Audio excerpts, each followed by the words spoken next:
Итак, мы с вами продолжаем говорить о дательном падеже в русском языке.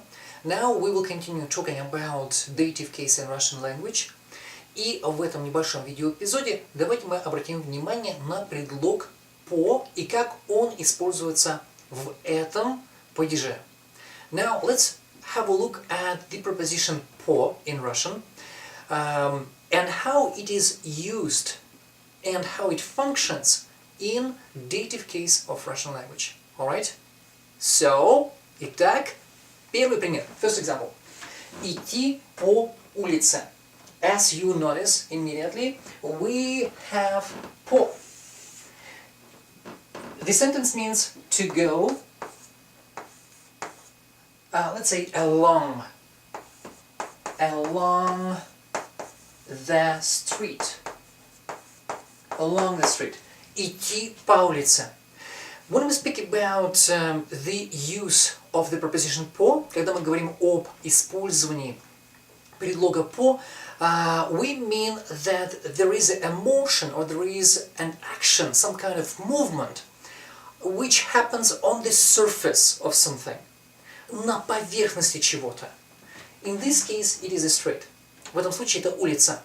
We go along the street. Мы идем по улице. The same way we could say we go along the corridor. Идем по коридору.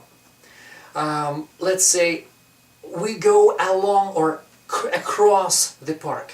Мы идем по парку. And in all these cases, here we observe по улице, по коридору и так далее, we observe dative case. Okay?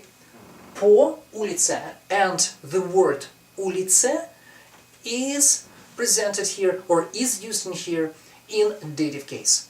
Okay? Почему по улице? So, the first instance, when we use dative case together with the preposition по, when we speak about movement on a surface of something. Together with the preposition по. It's very important. Second situation. Урок по русскому языку. A brief translation.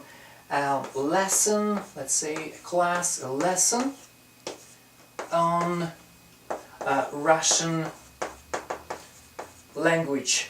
On Russian language. And this is another example or another instance where we usually and quite frequently use dative case together with the preposition по when we speak about educational subjects. Alright?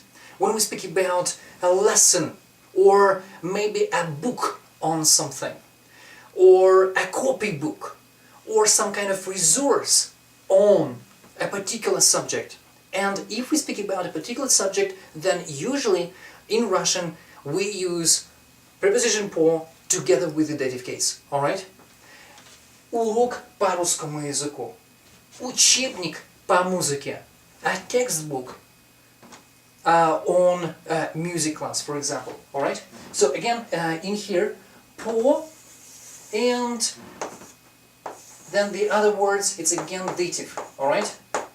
All in these cases dative, and in here it is again dative case. Alright? So, first one, it is when we speak about the movement on the surface, together with the preposition по. Then, when we speak about a subject, of a particular study, alright?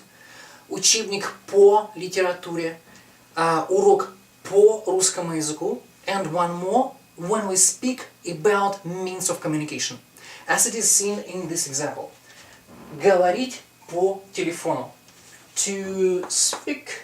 Let's say to speak on the phone. To speak on the phone. Говорить по телефону.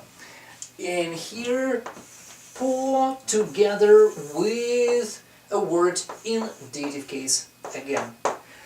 So we can watch something on TV. In Russian it will be смотреть по телевизору. We could also communicate via Skype. Взаимодействовать или же общаться по скайпу. Okay?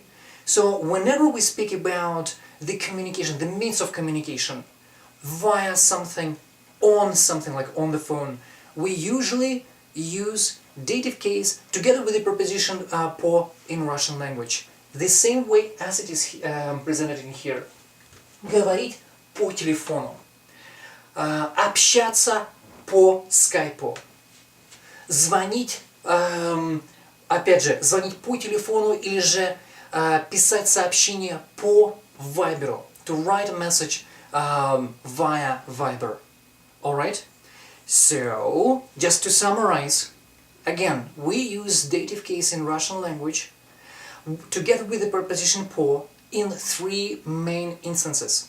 First of all, when we speak about the movement, the motion of the action on the surface of something, like я иду по коридору. Secondly, when we speak about some educational subjects, for instance, урок по русскому языку. And finally, when we speak about the means of communication, for instance, говорить по телефону, speak on the phone. Alright? If you have any questions, please do not hesitate to contact me, to leave a message just below this video. Take care, never give up и никогда не сдаваться. Пока!